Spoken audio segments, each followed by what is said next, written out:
Assalamualaikum warahmatullahi wabarakatuh. Kami dari kelompok 3 akan menyampaikan materi terkait dengan ijtihad yang disusun oleh Nur Aziza Nila Prihandika, Nurul Izzati, Reza Agus Dwi Cahyo, dan Ria Rizky Aprilia. Baik, masuk pada subbab pertama, kita akan membahas mengenai pengertian ijtihad. Ijtihad dari segi bahasa berasal dari kata ijtihada yang berarti bersungguh-sungguh, rajin, giat, serta mencurahkan segala kemampuan atau dapat disebut jahada. Jadi menurut bahasa, ijtihad ialah berupaya serius dalam berusaha yang bersungguh-sungguh. Secara garis besar, ijtihad dapat disimpulkan bahwa pencurahan pikiran dan kesempatan untuk mendapatkan suatu hukum syara mengenai suatu masalah dengan jalan istinbat atau penggalian dari Al-Quran dan Al-Hadis yang dilakukan oleh seorang mujtahid. Siapa itu mujtahid? Mujtahid ialah seorang ulama yang memiliki kompetensi dan keluasan wawasan serta pengetahuan dalam bidang hukum Islam. Selanjutnya, fungsi ijtihad diantaranya yaitu: pertama, fungsi al-ruju' atau al-iddah yang memiliki arti kembali, yaitu mengembalikan ajaran-ajaran Islam kepada Al-Quran dan Sunnah dari segala interpretasi yang kurang relevan.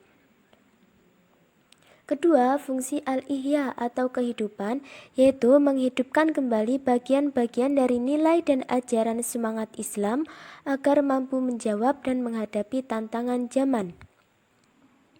Ketiga, fungsi al-inabah atau pembenahan, yakni membenahi atau memenuhi ajaran-ajaran Islam yang telah diijtihadi oleh ulama terdahulu dan dimungkinkan adanya kesalahan menurut konteks zaman dan kondisi yang dihadapi. C. Hukum ijtihad. Hukum ijtihad itu wajib bagi seorang yang sudah mencapai tingkat faqih atau orang yang paham terhadap aturan syariat Islam atau mujtahid. Jika belum mencapai kedudukan faqih, maka dianjurkan bermadzhab. Menurut Syekh Muhammad Khudailibik dalam kitabnya Ushul Fiqih, bahwa hukum ijtihad itu dapat dikelompokkan menjadi 3 macam, yaitu: 1. Wajib ain, yaitu bagi seorang yang ditanya tentang sesuatu masalah dan masalah itu akan hilang sebelum hukumnya diketahui, atau ia sendiri mengalami suatu peristiwa yang ia sendiri juga ingin mengetahui hukumnya. Yang kedua, wajib kifayah, yaitu apabila seseorang ditanya tentang sesuatu dan sesuatu itu tidak hilang sebelum diketahui hukumnya, sedangkan selain dia masih ada mujtahid lain.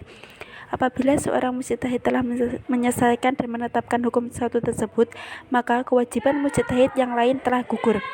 Namun, bila tak seorang pun mujtahid melakukan ijtihadnya, maka dosalah semua mujtahid tersebut. Yang ketiga, sunnah, yaitu ijtihad terhadap suatu masalah atau peristiwa yang belum terjadi. Macam-macam ijtihad. Yang pertama, ijma'. Ijma' artinya kesepakatan, yakni kesepakatan para ulama dalam menetapkan suatu hukum-hukum dalam agama berdasarkan Al-Quran dan hadis dalam suatu perkara yang terjadi. 2. Qiyas. Qiyas adalah menggabungkan atau menyamakan, artinya menetapkan suatu hukum atau suatu perkara yang baru yang belum ada pada masa sebelumnya, namun memiliki kesamaan dalam sebab, manfaat, bahaya, dan berbagai aspek dengan perkara terdahulu hingga dihukumi sama. Ketiga, maslahah mursalah adalah tindakan memutuskan masalah yang tidak ada naskahnya dengan pertimbangan kepentingan hidup manusia berdasarkan prinsip menarik manfaat dan menghindari kemudorotan. 4. Istihsan. Istihsan berarti memperhitungkan sesuatu lebih baik atau mencari yang lebih baik untuk diikuti. Sedangkan Ibnu Qudamah dari Hanabilah mengatakan sesuatu yang dianggap lebih baik oleh seorang mujtahid berdasarkan pendapat dan akal. Kelima, sudud syariah adalah tindakan memutuskan sesuatu yang mubah menjadi makruh atau haram demi kepentingan umat. Keenam, istishab adalah tindakan menetapkan berlakunya suatu ketetapan sampai ada alasan yang bisa mengubahnya. Ketujuh, urf. Urf adalah tindakan menentukan masih bolehnya suatu adat istiadat dan kebiasaan masyarakat setempat selama kegiatan tersebut tidak bertentangan dengan aturan-aturan prinsipal dalam Al-Quran dan hadis. Sekian dari kelompok 3 terkait dengan penjelasan tentang ijtihad. Semoga video ini membantu. Akhiran wassalamualaikum warahmatullahi wabarakatuh.